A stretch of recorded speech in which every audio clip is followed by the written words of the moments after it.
Question number 4 में क्या है, in the following AP find the missing term. हमें मिसिंग टर्म को फाइंड आउट करना है।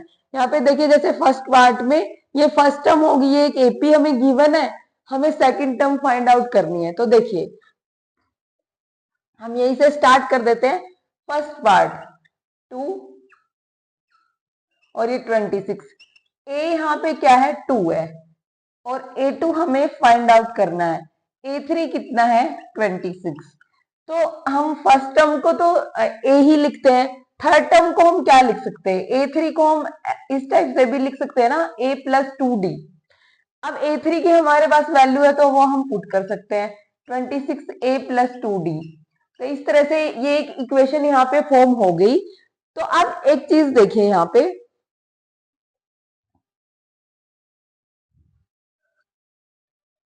यहाँ पे हमारे पास A की वैल्यू है, पुट वैल्यू ऑफ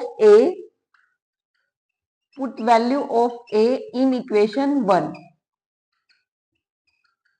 तो यहाँ पे हम A की वैल्यू पुट करेंगे। A की वैल्यू यहाँ पे 2 है प्लस 2 इंटू डी। तो D यहाँ से निकल जाएगा। अगर हमारे पास A और D आ गया तो हम किसी एपी की कोई भी टर्म हम फाइंड आउट कर सकते हैं। 26 इक्वल टू 2 प्लस 2D। अब क्या करेंगे हम, ये 2 इधर जाके माइनस का हो जाएगा, 26 माइनस 2 इक्वल टू 2D। ये हो गया 22 इंटू 2D। तो हमें D चाहिए तो वो हो जाएगा 22/2 11। तो यहाँ से D की वैल्यू क्या आ गई 11 आ गई। लेकिन हमें D नहीं चाहिए, हमें सेकंड टर्म फाइंड आउट करनी है। सेकंड टर्म क्या होती है A2। A2 क्या हो जाएगा A प्लस D, क्योंकि यहाँ 2 है ना तो यहाँ पे एक कम होता है, आप 1D भी लिख सकते हो और A प्लस D भी आप राइट कर सकते हो। A यहाँ पे कितना है 2, D यहाँ पे कितना है 11, तो 13। तो वो जो मिसिंग टर्म थी वो क्या आ गई 13 आ गई। तो एपी क्या है हमारी 2 13 26। आप इनका डिफरेंस अगर करके देखोगे, अगर मान लो आपको मैच करना है कि आपका आंसर करेक्ट है या नहीं, तो आप माइनस करके देख लो। 13 में से 2 माइनस किया 11 आ रहा है, और इसमें से माइनस किया, एक मिनट सॉरी, 13 माइनस 2 11 26 माइनस 13। यहाँ पे कोई मिस्टेक हुई है, ओ सॉरी,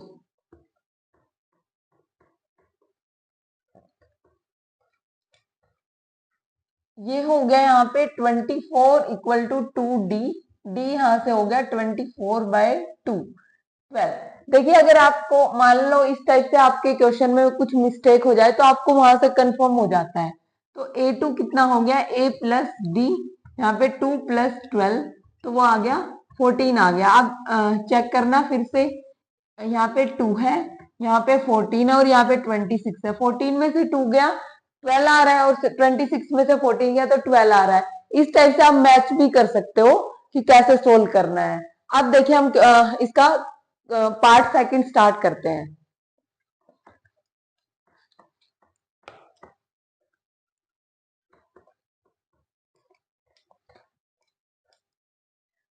सेकंड में देखिए हमारे पास जो हमें गिवन है मिसिंग टर्म, यहाँ पे ए ही मिसिंग है। तो जब ए हमारे पास ना हो डी नहीं हो तब तक हम किसी एपी की कोई भी वैल्यू फाइंड आउट नहीं कर सकते। तो यहाँ पे हमें क्या निकालना, first term and common difference यहाँ पे फाइंड आउट करना है। तो अब हमारे पास फर्स्ट टर्म नहीं है, और मतलब फर्स्ट और थर्ड हमें फाइंड आउट करनी है। लेकिन जो हमें गिवन है पहले हम उसको राइट करते हैं। A2 हमें गिवन है 13।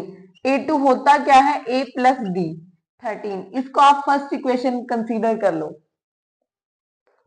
और फिर हमें गिवन है A4, वो कितना है 3। A प्लस, इसको हम 3D राइट कर सकते हैं, हो गया 3। तो यहां से बन गई सेकंड इक्वेशन। अब यहाँ से ये जो दो हमारी इक्वेशन बन गई, इनसे आपको ए और डी फाइंड आउट करना है। हमने जैसे सेकंड चैप्टर में किया है, सॉरी थर्ड चैप्टर में हमने किया है एलिमिनेशन मेथड, सब्स्टिट्यूशन मेथड, क्योंकि क्रॉस मल्टीप्लीकेशन पहले होता था, अभी वो सिलेबस में नहीं है। तो उनमें से आप कोई भी इसमें यूज कर सकते हो, या आप इस टाइप से भी कर सकते हो, यहां से डी या ए फाइंड आउट करके इसमें पुट कर दो, तो ये भी बहुत इजी है। तो find value of A from equation two. अगर मैं यहां से ए फाइंड आउट करूं तो क्या हो जाएगा, 3d उधर जाके माइनस का हो गया, 3 माइनस 3d। आप इसको थर्ड कंसीडर कर लो। अब ये जो ए की वैल्यू हमने सेकंड से फाइंड आउट की है उसको फर्स्ट में पुट कर दो। Put value of A